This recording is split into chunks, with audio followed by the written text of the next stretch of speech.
À quelques jours de nouvelles élections législatives, je me suis dit que c'était une bonne occasion de vous faire part de quelques révélations des neurosciences sur les comportements par lesquels se manifestent nos opinions politiques. Dans cette vidéo, nous allons voir ce qui influe sur nos choix politiques et surtout vous allez découvrir que ceux-ci ne sont pas aussi rationnels que l'on voudrait bien le croire. Si vous pensiez jusque-là que mettre votre bulletin dans l'urne est un acte réfléchi empreint de libre arbitre, alors restez jusqu'au bout car vous serez surpris de ce que la science a mis en lumière sur ce sujet. Lorsque je mets mon bulletin dans l'urne, je valide une succession de processus qui déterminent un choix. Car oui, un choix politique est un choix comme tant d'autres, et comme toute prise de décision, il s'appuie sur de nombreux facteurs comme notre niveau social et familial, nos croyances, nos expositions aux argumentaires des uns et des autres, ainsi que notre susceptibilité à l'adhésion au plus grand nombre. Il ne s'agit pas là de faire une liste exhaustive, mais bien de démontrer qu'un vote n'est pas le fruit d'un seul facteur et de notre seule décision. Avant d'évoquer les découvertes en neurosciences sur nos préférences politiques, je voudrais tout d'abord vous mettre en garde. Vous avez déjà fait l'expérience, mais parler de politique agite souvent les passions de par sa position très polarisante et qui s'accommode très facilement de ses dérives caricaturales. Par exemple, lorsque dans un repas de famille, le sujet politique s'interpose entre le bœuf bourguignon et quelques verres d'un bon Bordeaux, c'est souvent le moment idéal pour exposer quelques ressentiments entre les convives et s'autoriser à libérer quelques remarques bien senties. Imaginons qu'au moment où l'oncle Marcel évoque que les libertés et les impôts en France sont de vrais sujets de préoccupation, ce sera une bonne occasion de lui faire comprendre qu'il est parfaitement représentatif d'un corpus de droitardés individualistes et fascisés, mangeurs de viande et à coup sûr climato-sceptiques. Si le procès d'intention fait à tonton Marcel est factuellement discutable, ce dernier n'est en outre pas en reste ses propres heuristiques concernant ses interlocuteurs et notamment à l'encontre d'Olivier, son beau-frère. Aux yeux de Marcel, il est l'archétype même du bobo gauchiste, défendeur de la morale sociale et de l'inclusivité. Je vous laisse, par vous-même, imaginer la suite virevoltante du repas. Cet exemple n'échappe pas à la caricature, évidemment, et n'a pour seul intérêt de ne pas être surpris par l'incompréhension et les clivages des positions politiques entre les uns et les autres. Ce qui nous interroge sur le fait de comment peut-on défendre si fortement des positions au point de ruiner des relations bienveillantes lors d'un repas familial. Si nous intéressons dans cette vidéo au cerveau, comment celui-ci peut-il s'impliquer dans chacun de nos choix?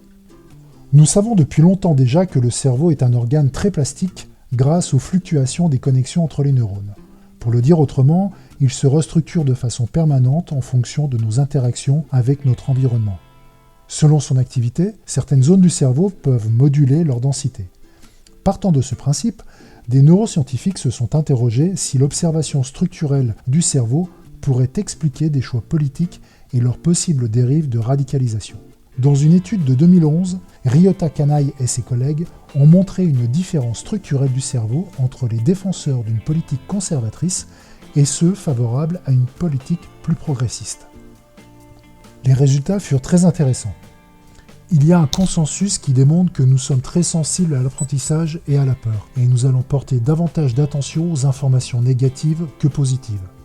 D'un point de vue évolutif, cette tendance s'est progressivement inscrite afin de mieux répondre aux dangers qui pouvaient mettre notre vie en danger. L'émotion de peur est donc un levier couramment utilisé en politique afin de persuader un électorat.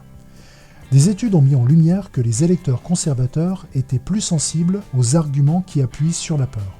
Comment expliquer cela en observant le cerveau? Eh bien, il existe dans le cerveau une zone très archaïque qui est impliquée dans les processus liés à la peur. Cette zone sous-corticale s'appelle l'amygdale. Il y a plusieurs travaux qui montrent qu'il y a une forte corrélation entre l'orientation politique et la peur. Très sensible à l'apprentissage, l'amygdale pourrait ainsi devenir suractive dans le cas où nous sommes soumis à des expositions de peur et ou de stress chronique. Si nous sommes exposés à la peur, l'amygdale va être davantage activée et va donc renforcer son action. Si un personnage politique opte pour une stratégie de communication s'appuyant sur la peur, son discours mobilisera en priorité un électorat conservateur plus enclin à réagir face à des perspectives angoissantes. De plus, ceci est encore majoré en raison d'une autre tendance naturelle qui tend à préférer des leaders forts lorsque nous nous sentons menacés, ce qui confère à une figure plus autoritaire et une aura plus importante. Pour le dire plus simplement, en cas de danger, nous avons une forte tendance à nous rapprocher d'une figure protectrice, tout comme pourrait le faire naturellement un enfant. On peut également s'interroger sur les conséquences de notre cerveau à des expositions coutumières d'informations anxiogènes. Par exemple, les journaux télévisés s'appuient beaucoup sur l'inquiétude pour attirer l'attention de leurs spectateurs, et la part belle est davantage donnée à des informations anxiogènes qu'à des communiqués sur des lendemains chantants. Cela ne pourrait-il pas nous inciter à porter notre confiance à des despotes plutôt qu'à des candidats plus libertariens ? Avec la peur, les citoyens étant, pour la plupart, prêts à sacrifier leur propre liberté pour leur sécurité. Selon les travaux de Canaille et ses collègues, plus l'amygdale cérébrale est dense, plus l'opinion politique tend à l'extrémisme et à l'autoritarisme. Un autre élément intéressant qui ressort des études repose sur le fait qu'à l'inverse des conservateurs, il y a une autre zone sous-corticale plus développée chez les progressistes, le cortex singulaire antérieur. L'amygdale et le cortex singulaire antérieur seraient donc les deux zones qui distingueraient des orientations politiques plus conservatrices d'orientations plus progressistes. Au regard de ces études, selon votre environnement et vos prédispositions génétiques, vous allez donc plus ou moins être enclin à vous orienter vers telle ou telle tendance politique. À la vue de ces observations, il ne faudrait toutefois pas se méprendre et se reposer sur un déterminisme simple, car non, les choses ne sont pas écrites par avant. Gardez à l'esprit que le cerveau est en restructuration permanente et en fonction de l'environnement dans lequel nous évoluons.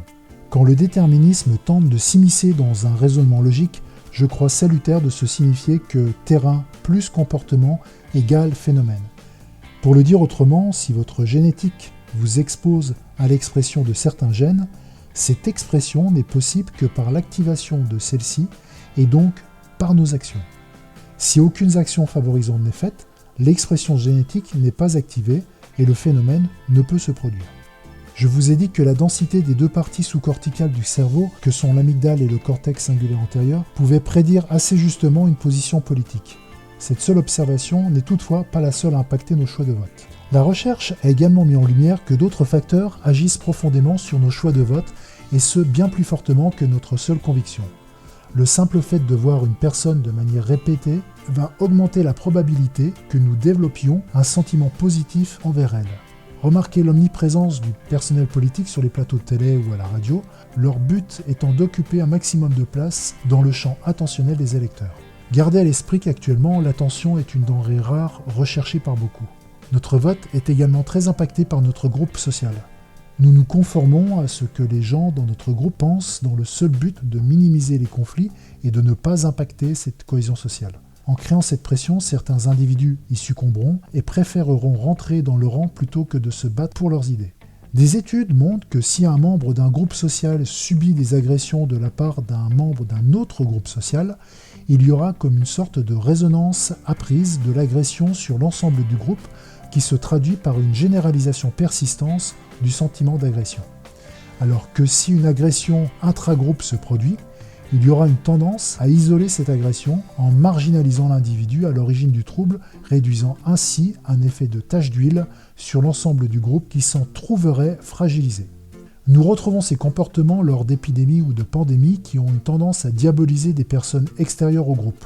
Nous en avons eu un bon exemple avec la crise sanitaire et avec le rejet des non-vaccinés qui ont été mis à l'index par toute une société se revendiquant par ailleurs inclusive et tolérante.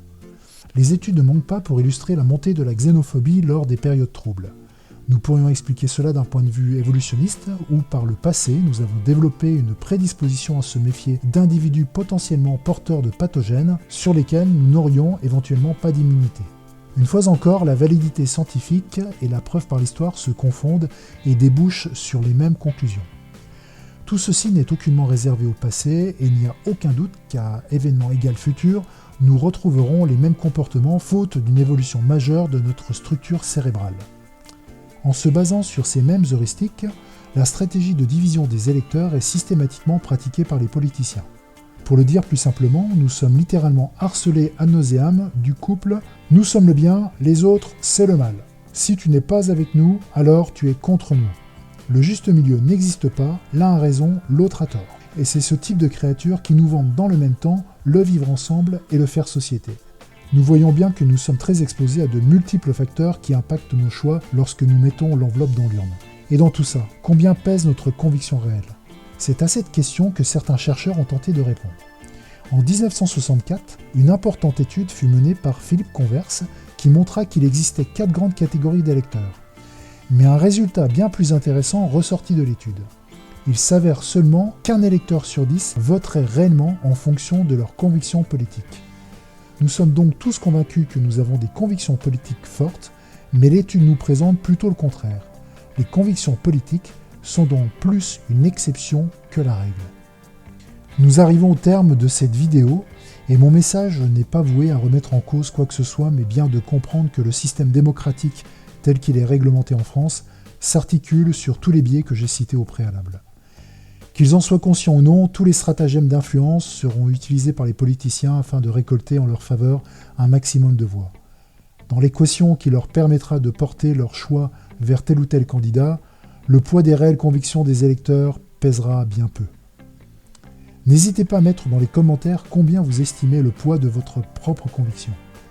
Si vous aimez cette vidéo et que vous souhaitez contribuer à mon travail, je vous invite à me soutenir en cliquant sur le bouton j'aime et à vous abonner à ma chaîne. Portez-vous bien.